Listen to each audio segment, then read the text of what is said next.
thinking about it. I've been thinking about all the things you do.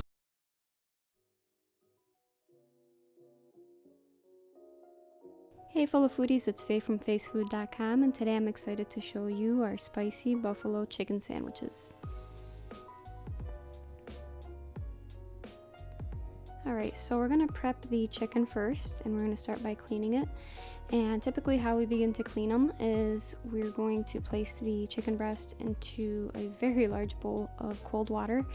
In the water we have some distilled white vinegar, lemon juice, salt, and we're just going to let this sit for at least an hour. Okay, so once you let the chicken sit for a bit, now we can begin to clean them off and cut them down to size. Now a normal sized bun is about 4 inches in diameter, so you don't have to bring the ruler out or anything. You can kind of just eyeball it. We're just looking to make this as big as a bun would be. The excess, the smaller pieces, we can just fry those up later and make tenders or nuggets, whatever you want to call them. Okay, so I'm going to continue to cut these down to size, and these thicker breasts here, I will cut them in half and then do the same thing, cut them down to size if needed. Sometimes they're just already the size I'm looking for, and then I'll just trim off the fat.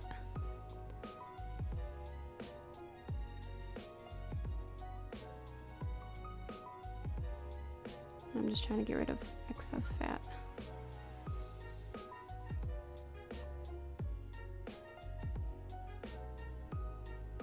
Okay, and that's about what we're looking for.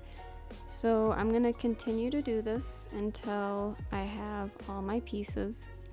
And like I said, any of the smaller pieces will just get fried up later, so there's no waste. Okay, so you want to make sure to thoroughly clean your hands off, clean your board off. And then we're going to, once we put these back into the water solution, what I did was I cleaned them off one by one with very cold water, and then I put them back into the same bowl as I cleaned them off individually, and then I drained the excess water. And you can see this is what we were left with. I'm gonna just set this to the side. Okay, so for the marinade, it's very simple. I'm just gonna use some buttermilk,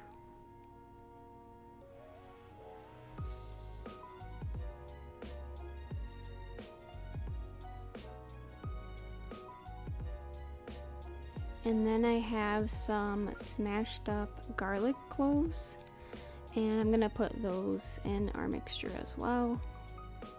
I have 4 here. Okay, and then you can use your very clean hands, or you can wear gloves like I am just to make it easier, and you're gonna give this a toss. Be careful not to overdo it. We're just trying to kind of coat everything with our mixture.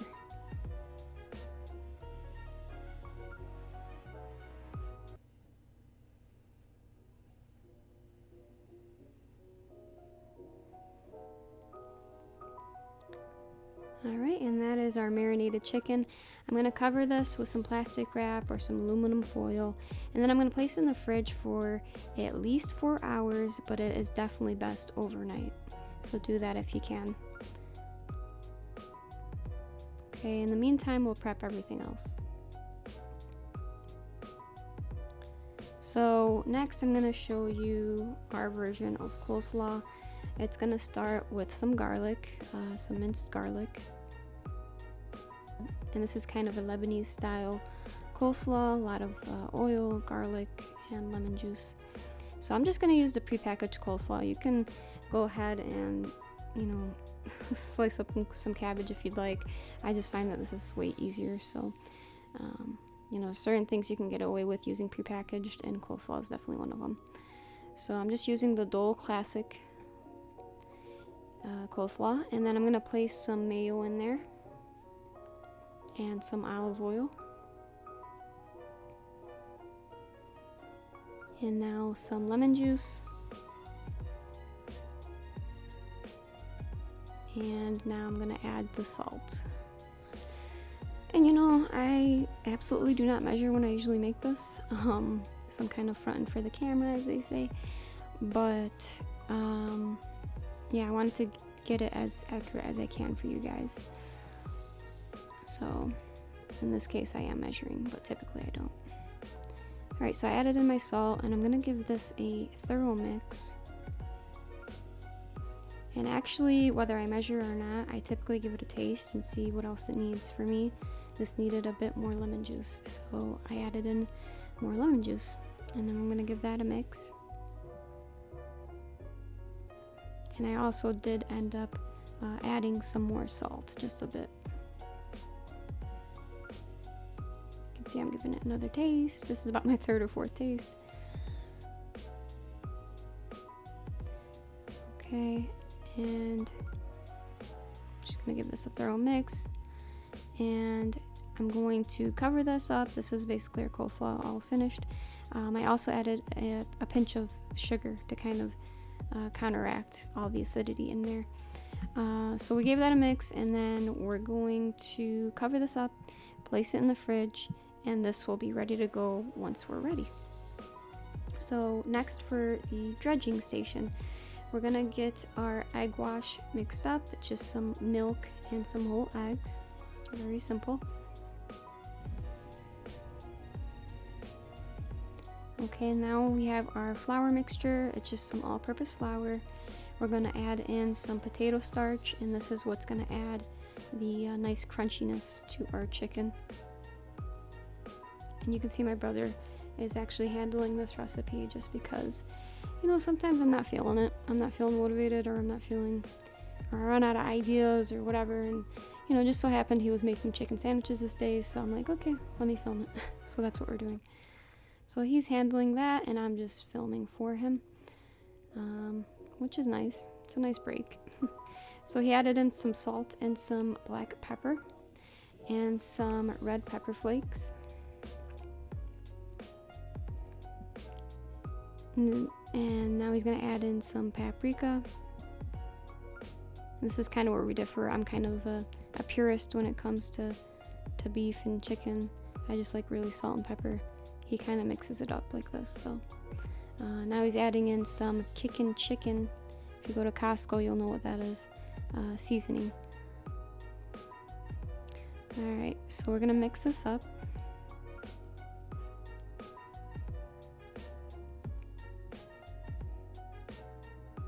And now we are ready to dredge. Mind you, this is a few hours later, or if you're marinating your chicken overnight, this would be the next day later.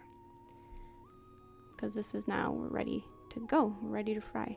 Okay, so you're going to place your chicken into the flour and pat off the excess, put it into the egg wash and drain off the excess, and then put it back into the flour one last time, and again, make sure to pat off the excess. So it's a very simple dredge. It's just flour and eggs basically.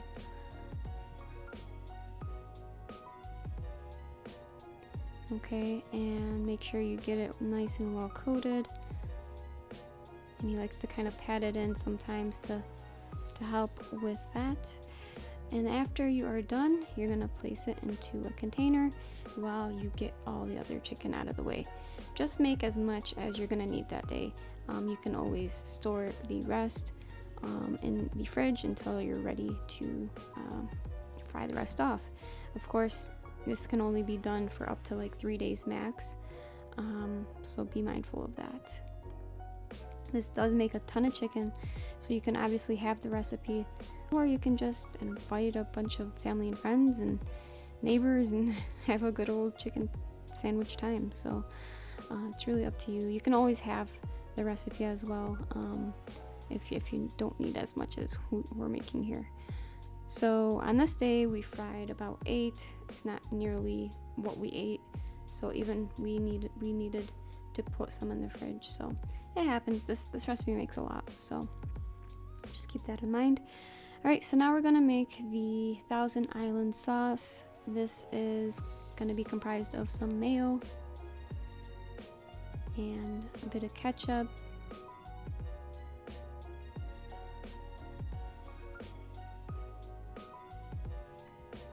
and some horseradish. We're just using the pre-bought stuff because there's no point in just making horseradish for this application at least. Some hot sauce, just a few dashes. We're using Frank's Red Hot.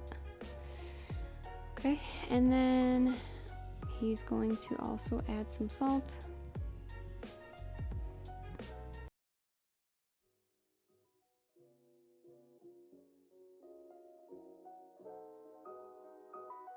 If you don't like Thousand Island, I'm not personally a fan. He's adding some paprika as well. If you're not a fan of Thousand Island, you can just totally leave this off and just make it with the buffalo sauce. That's fine. Alright, so we're gonna give this a mix. And this is kind of just a simplified Thousand Island sauce.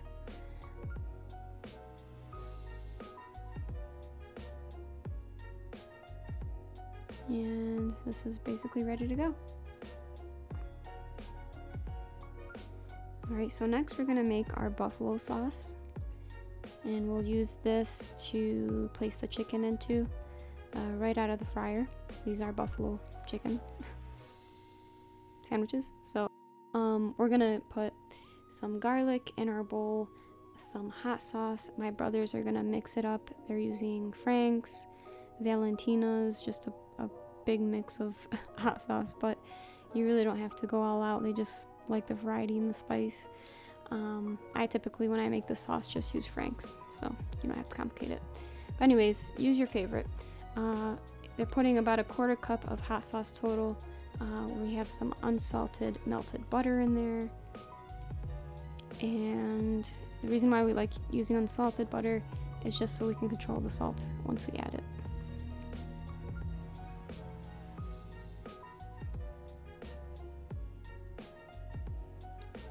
Okay, and then once all the sauce is in there, you want to make sure that your sauce, if it was in the fridge, make sure to leave it out for a bit, just so you're not getting cold sauce into the warm butter. That will cause some issues. So he added in some salt, and he's gonna give this a mix.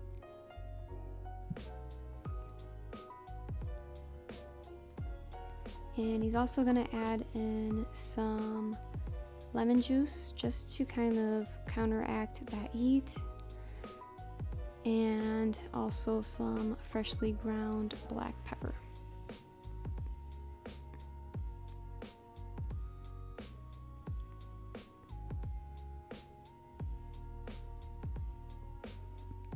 Alright, give this a final mix, and that is our buffalo sauce. Pretty simple. Now we like placing that bowl over some warm or hot water and mixing it every now and then, just so that the butter doesn't re-solidify. Okay, so you can see my brother fried a piece of chicken. The temp was 375. It's gonna go down a bit when the chicken's in there.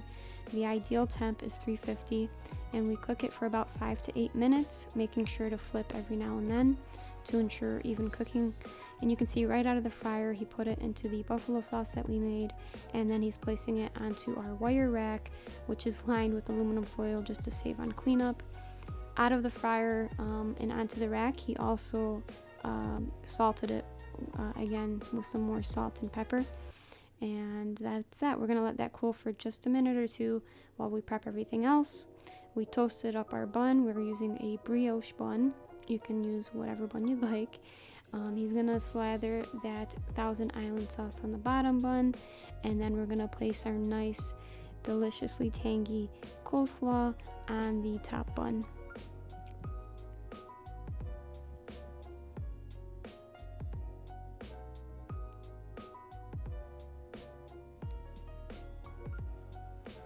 Alright, so now we can go ahead and place our chicken onto the bottom bun.